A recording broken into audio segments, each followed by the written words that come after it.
So I think DRT could be a very, very useful tool that's used by both the public as well as private sector to improve the transport networks. At this point, if we look at mass transit, in particular, if you look at most bus routes that are being deployed, quite a few of them run at very low levels of utilization. Looking at the night buses in London, for instance, they're running at utilization levels of 9%. That's not the best place to be in. Now, if there was a way to convert these routes to on-demand, you could improve profitability quite dramatically. The ability to share journeys with multiple passengers in one vehicle will really help congestion in cities. If you look at what's happened in New York, San Francisco, London, the advent of Uber, which is a great consumer service, or Lyft, or any of these others, has decreased the average speed during the day down to something like sub 10 miles per hour. And so it's really, those services started to clog the streets because they're just putting one passenger in one vehicle for the most part. There's things like Uber Pool and other shared services they offer, but for the most part, they're not mass transit services. So demand-responsive transit has the potential to completely disrupt the shared mobility as well as current mass transit system as we know it today.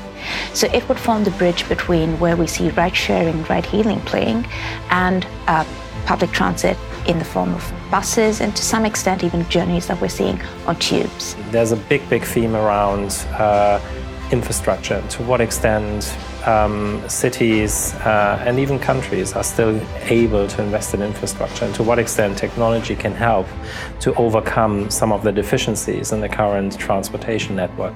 Demand-responsive transportation can play a very significant role in that aspect. So we think the market potential for DRT systems are quite significant.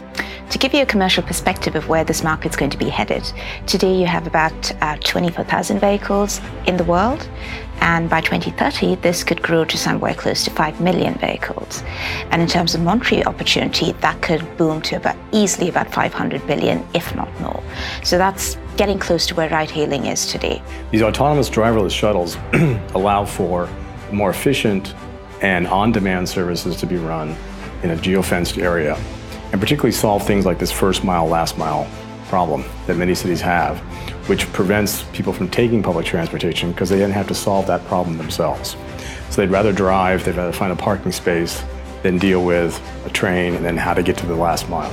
We've seen a lot of interest from governments across Europe in that regard. Switzerland, for instance, is thinking of running an autonomous shuttle pilot in rural areas. So rural areas, in the moment, for the most part, have sort of scheduled services that probably, provide transportation once or twice a day.